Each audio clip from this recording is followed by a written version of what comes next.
bonjour à tous. Je vais vous parler aujourd'hui de dernière publication sur les édulcorants et éventuellement leur risque.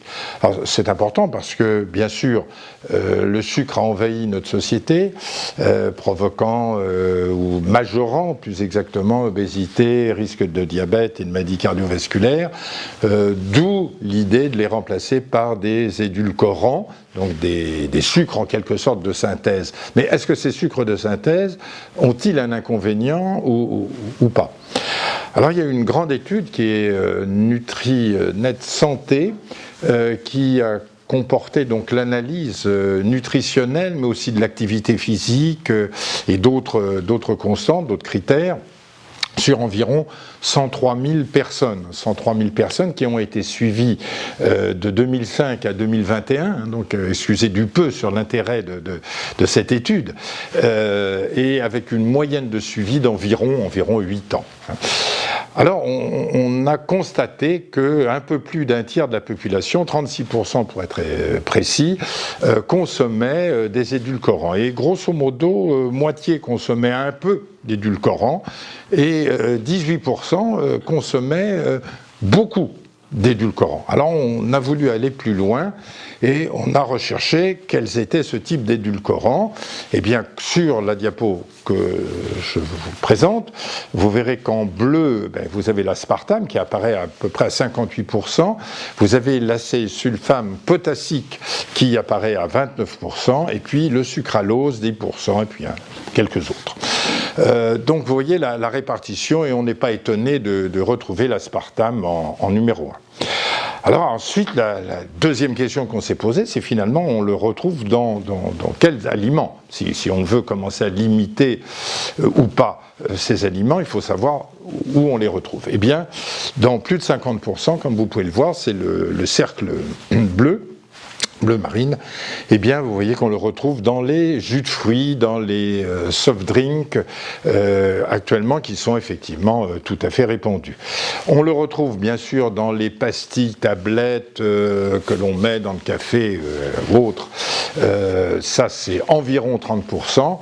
Et puis un point également intéressant, pas loin des 10%, c'est dans les yaourts qui sont déjà en quelque sorte pré-sucrés. Donc ça c'est le portrait en quelque sorte des consommateurs, et on se retrouve à peu près dans une moyenne d'âge environ de la soixantaine. Et alors là on a voulu aller un peu plus loin, on a voulu savoir, donc comme je vous l'indiquais au départ, les facteurs de risque, en particulier s'il y avait un risque de cancer.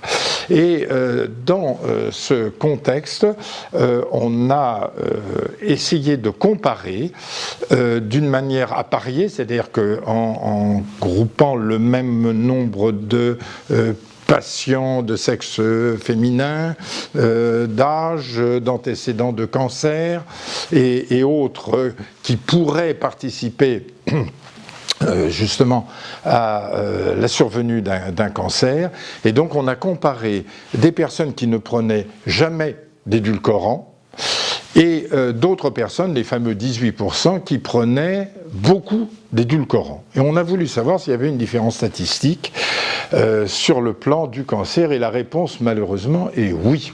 Oui, il y a un risque de cancer à forte dose, je précise bien, à forte dose d'édulcorants, c'est-à-dire 13% de plus que de risque de cancer dans cette catégorie. Alors ceci apparaît en plus, tout cancer confondu, d'une manière un peu plus importante avec l'aspartame, c'est de l'ordre de 15%.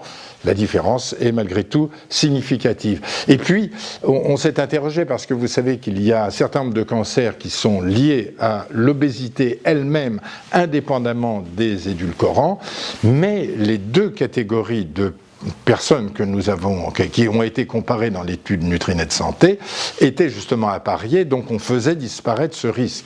Alors les cancers, je vous le rappelle, liés à l'obésité, c'est les cancers des voies aériennes supérieures, c'est tous les cancers du tube digestif, l'œsophage, l'estomac, le côlon, le pancréas et le foie, ainsi que de la sphère génitale, c'est-à-dire le sein, l'endomètre, chez l'ovaire et chez l'homme, la prostate. Eurostat. Eh bien, on retrouve également des statistiques tout à fait importantes, de l'ordre de 13% et 15% pour justement l'aspartame également. Donc on retrouve les mêmes statistiques pour ces fameux cancers liés à l'obésité. Un point quand même particulier, c'est que le cancer du sein, dont on parle beaucoup, avec une véritable explosion malgré tout dans notre société, eh bien c'est 22%. Alors, quelle est la conclusion? Est-ce qu'il faut supprimer les édulcorants? Bien sûr que non, parce que si on les supprime, eh bien on aura une réaugmentation du nombre d'obésité. Donc, supprimer complètement les édulcorants, non. Il faut attendre d'autres études sur ce plan. Les limiter par contre, là, la réponse est sans doute oui. Voilà, à très bientôt. Au revoir.